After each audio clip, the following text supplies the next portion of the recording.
Katogether, nagbabalik na naman po tayo at for today's video, ituturo ko sa inyo kung paano mag-download ng Kinemaster or Kinemaster na walang watermark.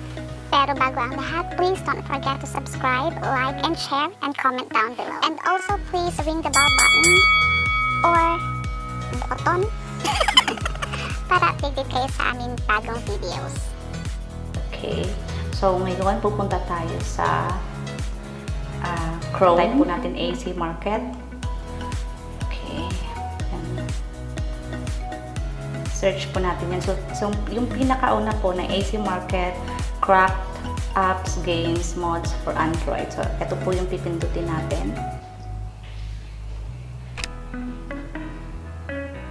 Okay. Yan, makikita mo yan. Diyan sa ilalim.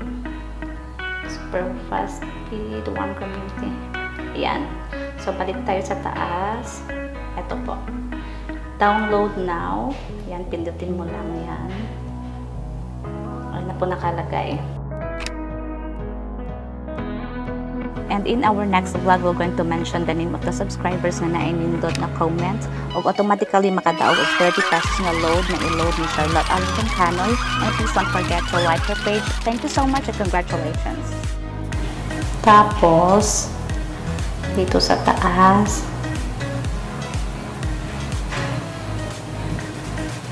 ayan po, nakalagay kung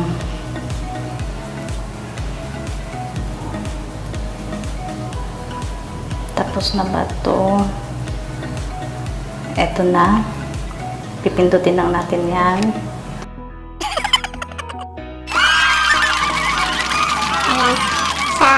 Ang sabi, do you want to install an update to this existing application? Your existing data will not be lost. It does not require any special access. Ayan, ito po yung nakalagay kasi may existing, ano na nga po ako, Kinemaster. Pero, sige, hindi naman nawawala yung ano, sabi, click install. Ayan po, installing. And in our next vlog, we're going to mention the name of the subscribers na nainindot na comment o automatically makataog of 30 pesos na load na i-load ni Charlotte Alton Canoy. And please don't forget to like her page. Thank you so much and congratulations. Ayan. And then, app installed already. So, click open. Ang AC Market, parang browser din. I mean, parang Play Store. Kung saan pwede kang mag-download ng kahit anong apps. Ito yung ginamit ko. Ayan. Sa taas siya sa may search area. Wait lang. Kasi nag-loading. Pwede X mo lang ito. Ayan. Sa taas, just key in Kinder. Ayan. Since may history ako, pwede ko na pindutin dito. Just key in Kinemaster Video Editor. And then, search.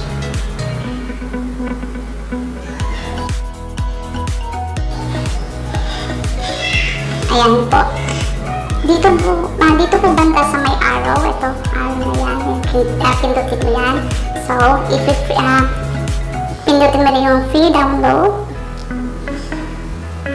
Hindi mo siya mag-skip after kung ilang minutes yan. Ganyan talaga pag may mga ads.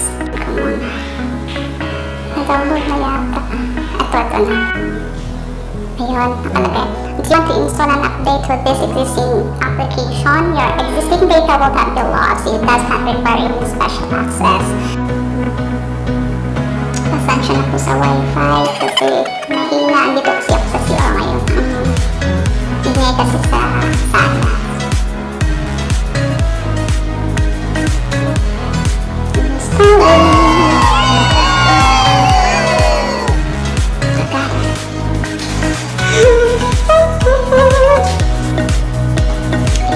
Ayan, open na po ang Kinemaster or Kinemaster.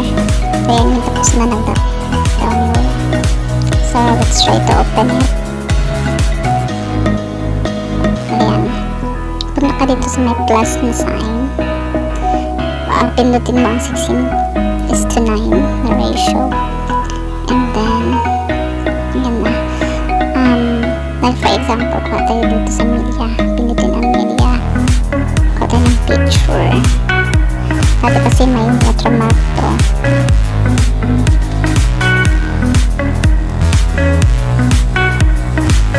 Ayan, walang watermark na.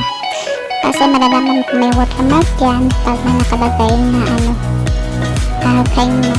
Kinemaster sa taas niya, sa taas ng picture na. Yan po. So, pwede nyo nang gamitin. Pwede nyo nang gamitin ito without watermark. Anyway, thank you so much for watching. And again, please don't forget to subscribe, like, and share, comment down below. Thank you so much!